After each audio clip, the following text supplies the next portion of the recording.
Well, good morning, everybody, and welcome back to another episode of Adult Child of Dysfunction. Today, we have with us Tom Lenoble. He's an executive leader, an international speaker, a resilience coach, a philanthropist, a best-selling author. He is also CEO of the Academy for Coaching Excellence and a leadership coach with the Miller Center at Santa Clara University. His best-selling memoir, My Life in Business Suits, Hospital Gowns, and High Heels, is now published, and we're going to let him tell you about that one. He's also the creator and host of the Opening Pathways podcast, a former executive at Facebook, Walmart.com, Palm, and MCI, and now he mentors founders and leaders worldwide. But more importantly, what I think is your philanthropy. Like, I feel like in listening to the podcast episodes that you've been on, everything you do or every experience you have, somehow you're like, okay, how can I help somebody else not experience this? And I love that about you. But welcome, Tom. Thank you, Tammy. It's great to be with you. And I love what you just said because it's why I do what I do. And it's great to be with you and your viewers today. Well, thank you. And also the fact that I know we're going to go into your whole, your story and what happened, and obviously how you wrote your book, how that came about, but just the source, the resilience. And talk to me because you've had some experiences where resilience is such a must. Well, first, I want to share with you how I define resilience. I define resilience as not only getting up after you fall down, or whatever, however you want to describe it, but it's really about how we grow from it. I see resilience as a muscle, just like you exercise your bicep or tricep to make sure you have those guns in your arms. Resilience is the same thing. The more you use it, the better it serves you. And the great news about resilience, I love to say resilience is your greatest currency because the stock market, your title, your job, a disaster can take your house, God forbid, but no one can take your resilience. Mm-hmm. And that's really your I'm a victor or I'm a victim. If you don't have that resilience, you're going to fall right into that victimhood and you're just going to be like, oh, woe is me. This is just the way it is. But if you have that resilience to be like, okay, that sucked, but what can I learn from this? Or Yeah, how can I grow from this? Like you said, I love the comment that you made about, what do you call them? terrible gifts. Terrible gifts. I was trying to think of the word. Yes, yes. You Yes. just you just touched on that. I want to share with you and your viewers about terrible gifts because I find it to be so true if we're open to it. Things happen to us in life. Things happen to people we love. We lose somebody we love, a relationship ends, a pet dies, we lose a job, or we get sick. Terrible things happen in our lives, things that we would never want to happen or wish on anyone. But here's what's true from them. Whether it's a month, a year, or 5 years, there's often a gift from that experience, which is why I call them terrible gifts. My favorite story about this, Tammy, is this woman that I know, and she was a super athlete, like Olympiad level. She went in for a minor surgery, got MRSA, had to have her leg cut off. Ugh. So there she sits, wheelchair, cane, walking stick. You can go to some dark places with that. Well, she got frustrated because she didn't like the way the cane and the walking sticks look. So she created in her own oven in the kitchen an acrylic cane, fashioned the handle around a wine bottle, and today, this woman has a global business making these unbelievably beautiful canes and walking sticks for people. So, people that are in that situation can be proud of what they've got, and people focus on that versus perhaps how they're perceived in their whatever they're trying to either recover from or deal with in life. Anyway, these are terrible gifts. There are gifts from it. I know I have had many. So I'll give you just an example of mine. And for the listeners out there, close your eyes and just say, picture a time in your life where you can say, this wouldn't have happened if blank had never happened. Because I mean, I know I was wanting to write a book and I was not slowing down enough to write a book. I'm like, I got to write this book. And then I fell off a scooter going 15 miles an hour after a Yankee game one night with my son and tore 5 ligaments in my knees. And I was like, and the very day, like that, well, the next night in the emergency room, I'm sitting there and I'm like, wow, I'm going to be able to write my book because I can't walk for 3.5 months or 6 months. And there came my book. In 3 months, I wrote Yes. two books. Two So things terrible I gift. just two things I just heard. Tammy's resilience. And yes, the terrible gift, because what happens so often, and we're all different, we all take our own time. Sometimes these events happen in our life and we end up wallowing there. Mm-hmm. We end up living there as opposed to saying, here's where I am. Now, what do I do next? So many of my clients, so many I find are living in the past. And it's almost comical at times because we act as if there's a do-over in life, or we're like those, you know how you watch videos on your phone now and there's that little button that says back up 10 seconds. Right. Life isn't like that, right? Right. So while you're hanging out in what happens, you're missing what's going on right now. Mm-hmm. Yeah, or you're ruminating about what's going to happen in the future because of what happened in the past. And the bottom Exactly. line, stop, like you said, stop, look up at the blue, beautiful sky and enjoy the moment you have right now because you'll never get that moment back. So make Absolutely. that one the best you can. I love to say you're going to miss the butterfly that just flew by. Mm-hmm. You are. You are. And a lot of that too goes with that resilient attitude. And so much more goes into resilience. I remember when I used to explain resilience, I used to own a window company, which I lost, by the way, because of COVID. And now I'm doing my dream job. So Terrible perfect gift. gift. Perfect, terrible gift. So, um, I used to say we used to teach resilience and we used to picture, the Rocky, get back down, get back up. It's not how many times you fall down, it's how many times you get back up. But I 100% agree with you. It's not, it's more than that. It's how many times you get back up and go, I got an idea, or, ooh, I have an epiphany from that, or that's going to move me and move the needle forward. Because if you are not in your life exactly where you want to be, which you deserve to be, you got to do something to move the needle. So, yeah, I love it. So, talk about your book. Oh, this book, My Life in Business Suits, Hospital Gowns, and High Heels. Well, you spoke to the viewers. I had this amazing career. I was an executive at some of the biggest companies and really powerhouse contributions and responsibility. And after that, I like to say I retired being retired to be inspired. I fell in love, got married, traveled the world, kind of pulled back a little bit. I knew I had more to share. And so that's why I'm doing what I'm doing today, all because I'm a philanthropist. But I had this great business suit experience. I'm still doing business today, but I don't wear the suit anymore. And then hospital gowns. I've had two life-threatening illnesses. One of them I was told was terminal. I've lived with metastatic cancer now for almost 14 years, and as you can see, I'm still here. I've been given 6 months to live three times. I have some experience with those hospital gowns, you know, that flimsy piece of fabric that never ties well in the back.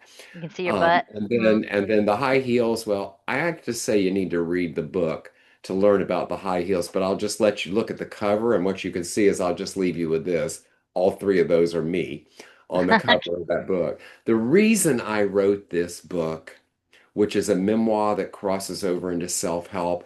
And I've won two book awards. I'm going to be on a Times Square billboard at the end of the month with this book. I'm so excited.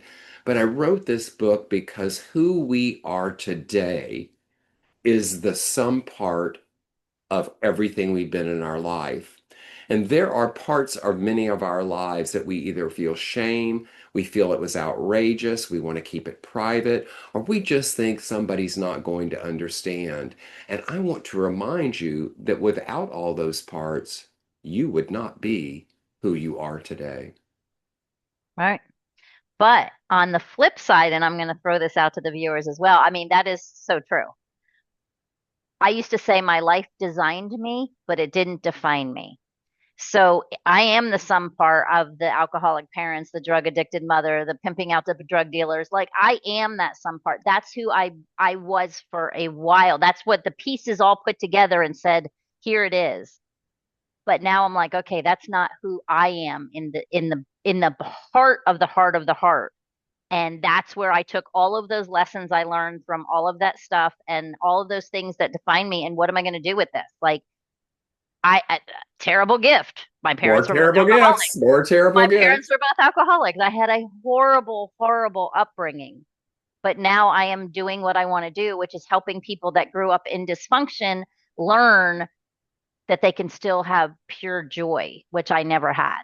So yes, it's so true. So It's true. so true. You're going to read in the book, and I hope your viewers will read it. I keep getting comments like, I can't put this book down. A guy called me and said his wife told him to leave the house because he was 100 pages in and he wouldn't do any work around the house one Saturday. She said, just take your book and leave. And then people tell me I laughed, I cried, I did both at once. You're going to learn that I grew up in a shack. We actually called it the shack fondly. And we had no hot water. We had no refrigerator. My dad brought home a block of ice every day to put in the ice box. And from that to boardrooms and the stories in between, you're not going to believe. But I think what you just spoke to for yourself, Tammy, is yes, one of those terrible gifts, but how we have an opportunity in life to continue to define who we're going to be, just as you said, versus letting life define us. And it's so important to do this. I mean, look, today I get to be a philanthropist. I get to support things that mean so much to me, underserved communities, youth in the arts, first gen students, current women's issues, a host of things that I get to support. And I could have had a very different life. Everything I told you about business suits and hospital gowns and high heels, I was sick. Those illnesses, the first one I'm in my 37th year with, the cancer 14 years. These things could have easily derailed me from moving forward. And I don't want to take away that illness is really difficult and not everybody can do what I'm saying. All I want to do is try to inspire you to see possibility. Well, you're right, and you have to be able to see possibility to survive those illnesses. I've seen so many people beat cancer, beat. I've seen people that had debilitating MS that with the power of the mind and just getting up and moving and exercising, even though doctors said you've got a limit, and they're like, I know my limit, and I'm going to still continue to take peptides and supplement and do this, and now they're walking fine. I mean, how many Yeah. people beat cancer? A lot of people, and a lot of it is it's that resilient mindset, and it's that belief, and it's that faith, which is just believing Yes. in something, believing in being able to visualize something that you can't see yet, and being able to Yes. see it and be there. Yeah, people ask me often, Tom, you've been given 6 months to live three times. You've had these illnesses, and some of the stories when you read them, I want to don't want to I want to tell you some of it was tough, but they'll ask me, Why do you think you're still here?" You say, "I'm still here. Why are you here?" And here's my answer. I've had the best medical care. I've had the best access to treatment. I'm privileged. Um, but most important underneath it all, I believed I could. Hmm. Yep. What's that old saying? Whether you believe you can or you believe you can't, you're right. Belief is a power powerful. The mind is a powerful thing. I'm very into, I don't know what you think of this. This might be too woo for you. I don't know. I'm very into energy. I'm very into frequencies. I'm very, Absolutely. yeah, I'm very Absolutely. into, this is your energy field, and every morning you wake up, you can fill that energy field with positivity or you can fill it with negativity, and that is what everybody around you is going to absorb and feel, and the ripple effect of that is astronomical. Absolutely. And I encourage people to remember all of the benefits, the extraordinary benefits of gratitude. Hmm. Gratitude brings so many things. One of the biggest ones is peace. Yeah. Be grateful, even the things that feel like there's no way to be grateful for. I promise you, look around. Someone's got it worse. Look around. It could be a lot harder. Be grateful. We woke up this morning. Hmm. Some people didn't. Yeah. I mean, I've had clients when I say wake up in the morning and just find three things, real simple, before you get out of bed. Thank you, whatever your creator is. I don't know if you believe in God, but whatever. I say thank you, God, for giving me another day. That is the first thing out of my mind. First thing Out out of of my mouth when I wake up is thank you, God, I opened my eyes for another day. At the same time, I've made peace with the fact if that doesn't happen because I have had to face death. In fact, I have a keynote that I'm doing that is called Living Fully While Dying. And it's three phases for me. The first phase, I was living fully, as you'll read in this book, without regard to dying. Then I was living fully while being told I was going to die. My right, faith now is living fully while dying, realizing I was dying all the time.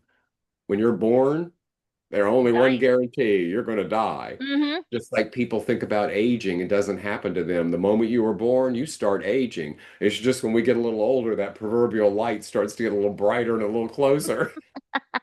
Yeah, exactly. But you're right. We're all going to die someday. So, Absolutely. and you don't know when that day is.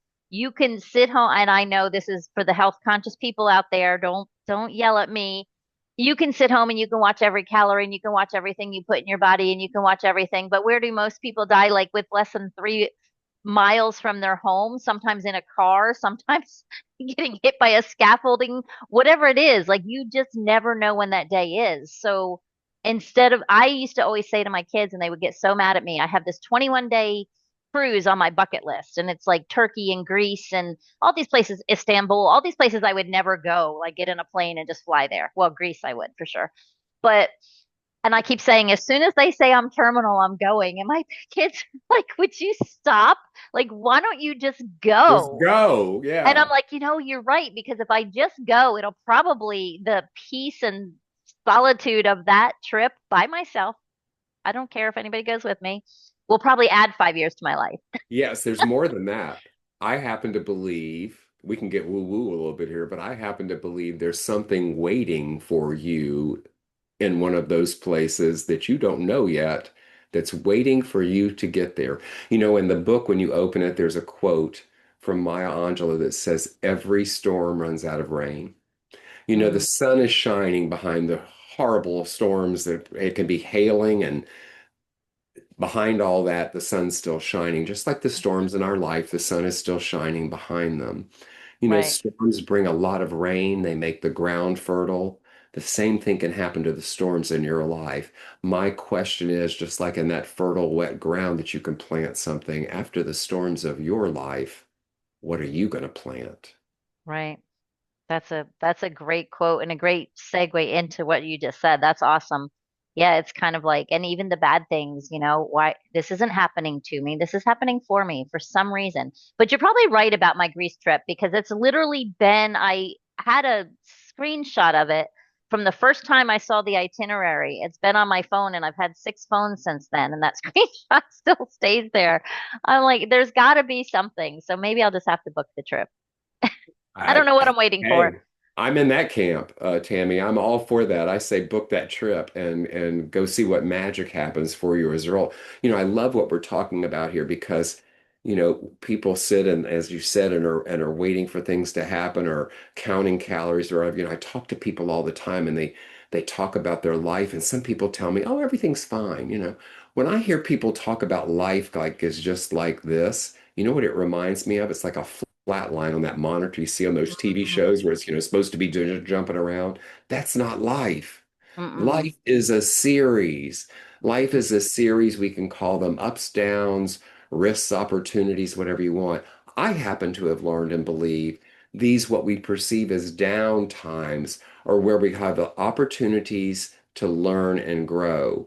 The up times, if we want to call it that, is when we get to apply those things that we learned and grew from. And if we're smart, we know, because life is like that, we're going to get another opportunity soon. Yep. It's funny. I was talking to someone one day. I said it's kind of like a mutual fund. Everybody goes, "Oh no, it's down, like run." And I'm like, "No, it's down. Buy more because when it goes back up, it's worth more." I said, it's just kind of funny. But no, you're right. You're absolutely right. And living anticipating those downs. So you don't want to do that either. But when then they come, you want to embrace them because it's also not this smooth like this. It could go high for a really long time and then dip for a Right. really That's long right. time. And how many people, how many of us sit around thinking about the worst that can happen? We live from that space. We're not here in the present. We're in the future of how bad. Now, if you look back, yes, some terrible things happen, but if you look back, the and that kind of thinking, it rarely happens. And if nothing else, what a waste of time right now while it's not happening. Right. I was working with a client the other day and I literally said to her, she was waiting, she got a bill from somebody and it was like way more per month than she ever thought it was going to be. And she was just so anxious and so stressed out. And it broke my heart. And I said, she goes, I know it's going to this and I know it's going to that. And I know you are literally speaking that into existence. I said, close your eyes and imagine four best case scenarios. One maybe being that you have to pay it for 2 months and then they realize it was a clerical error and they give it back. Two, meaning maybe they're like, oops, sorry, we messed up. Three, but picture the good. Put yourself in the feeling of the good outcome coming.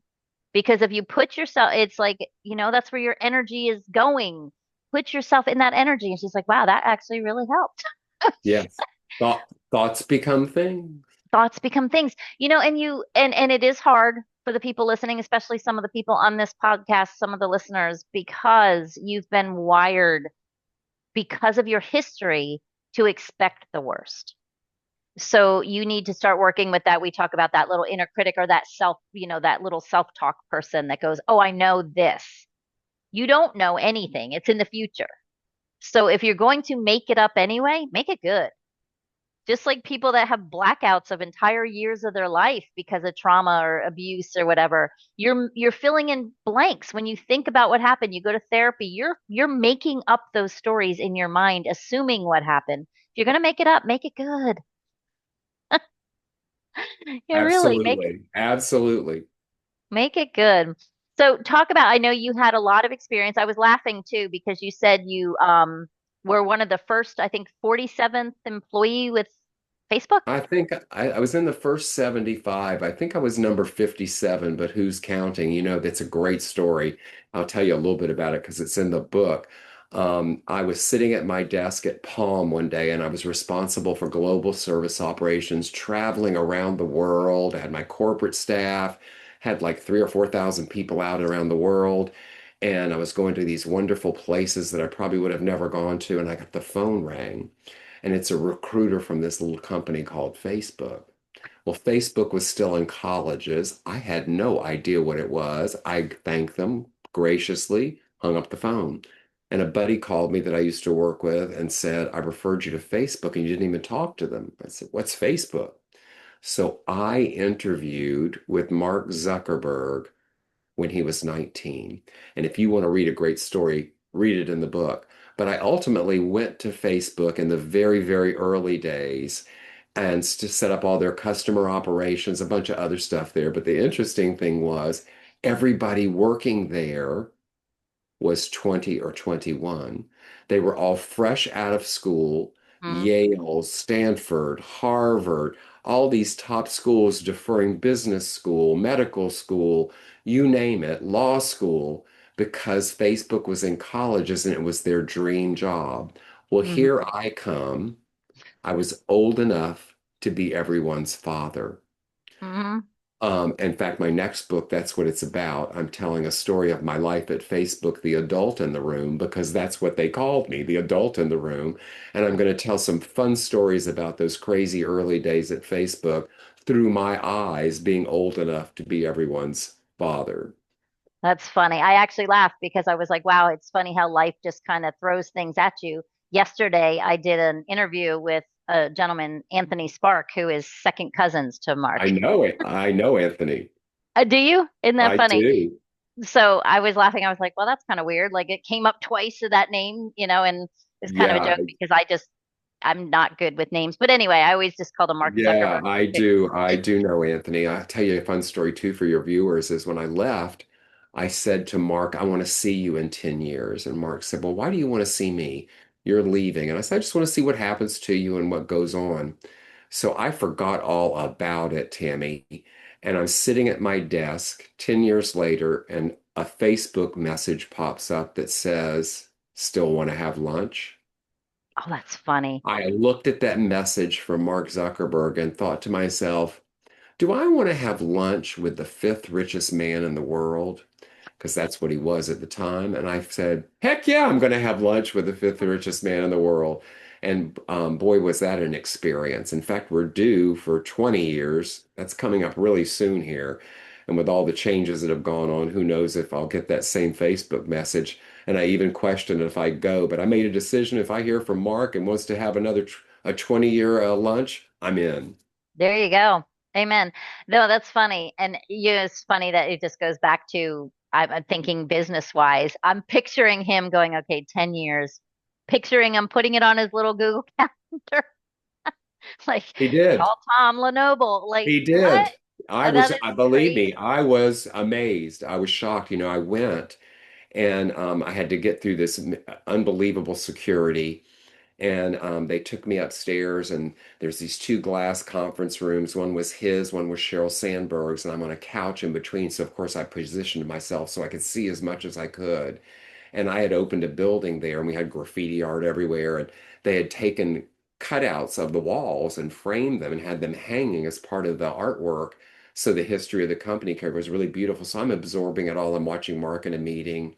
He comes out of the room and we see each other. I think we might have even hugged. And all of a sudden, there's a photographer takes this picture. And we're, smiling. And I'm thinking, oh, this is really cute. They're going to put me in the newsletter or talk about me at the company meeting. And then I realized in that moment, no, you're talking to the fifth richest man in the world. They want a picture of you in case something happens that you were here.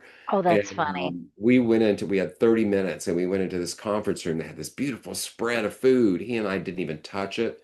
We were there talked for 45 minutes. There were people waiting outside for him. And it went by really quickly, but we had a really engaging conversation. And it was remarkable. Yeah. So that is amazing and an amazing story of just, going from I'm picturing your shack as you humbly called it.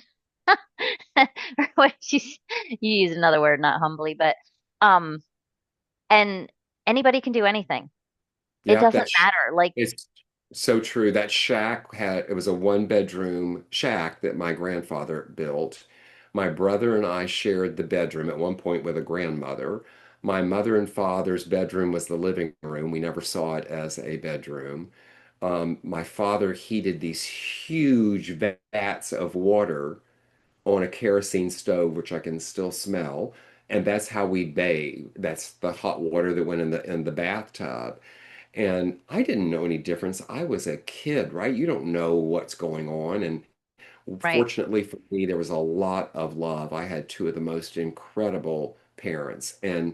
But I remember I started school when I was 5, and I remember coming home one day from school, and in my little 5-year-old mind, not like I'm going to say it now, but I came home and I'm like, yeah, this isn't what this is supposed to look like. And in some way or fashion, I knew the wheels started turning then that this isn't what this is going to be about. Again, I was a little 5-year-old, but it's an amazing story of Shaq to Fortune 500 boardrooms, Shaq through illnesses and Mhm. difficult times, Shaq through even high heels to what happened. And so anything is possible, just as nothing is certain. Absolutely. That's so true. So for the people out there who have been sitting there their whole lives going, well, I'm just destined because you're not destined to anything. You determine your own destiny. You make your destiny. And it starts up here. And there's so many tools out there now. Like people are like, oh, I've been depressed my whole life. I've been antipsychotics my whole life and blah, blah, blah. Then find the right tools, find the right people, the community, the people that will support you. They're out there. They're so out there. It just, Use your resilience. I use talk your, about risk, resilience, and reinvention. Sometimes we have to take risks. It requires our resilience to be able to reinvent ourselves. but I mean, we were saying it yesterday, Henry Ford, if you've always do what you've always done, you're going to always get what you've always gotten. So shake it up a little bit. If you're not right where you want to be right now, make a change. But just make a change. Just start moving. Say, what do I need right now? And what's going to make me feel a little better right now? And then take one step towards that. That's really what it's all about. Because nobody, I mean, look at the people. You hear it with sports stars all the time making, $300 million a year. They grew up like you did. When you picture your story, I picture Willy Wonka and the Chocolate Factory. You know that family? I As I do. picture, I picture you in that little setting. I don't know why, but he did well too because of it. He was a good person, not because he was Yes. handed something, because he was a good person and he Yes. made the right decisions. So, um, yeah. But anyway, oh, this has been so much fun. So tell people where, if they want to talk to you, they can reach you. It will all be in the show notes, but the quickest, easiest place to reach out to Easiest you. way is my website, www.tomlenoble.com. I'm also on all the socials. My email address is resilience@tomlenoble.com. I'd love to hear from you.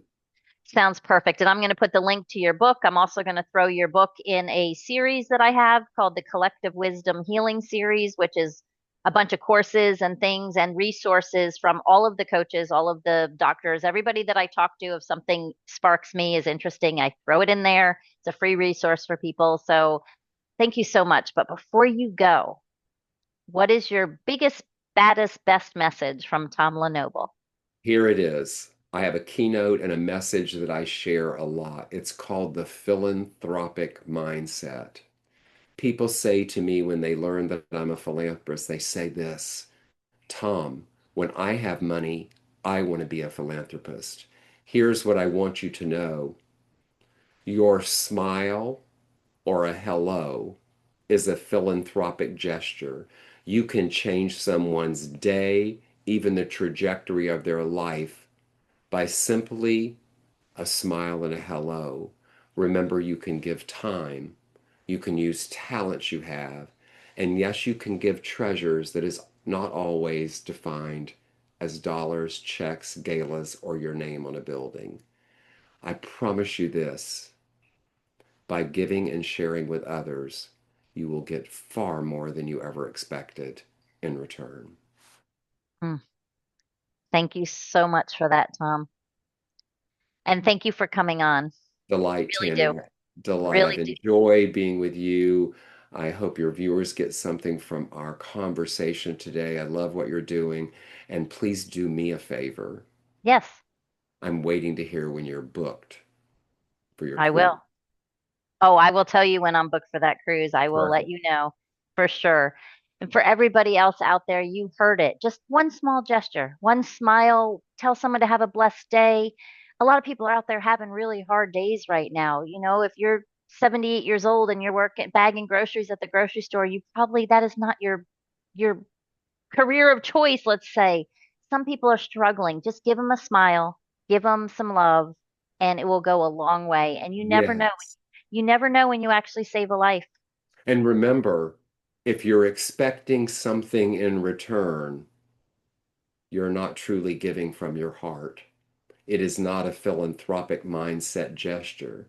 We give freely without expectation. That's where the success of it is. Absolutely. Absolutely. So thank you, everybody, and we will see you back next week. Have a blessed day.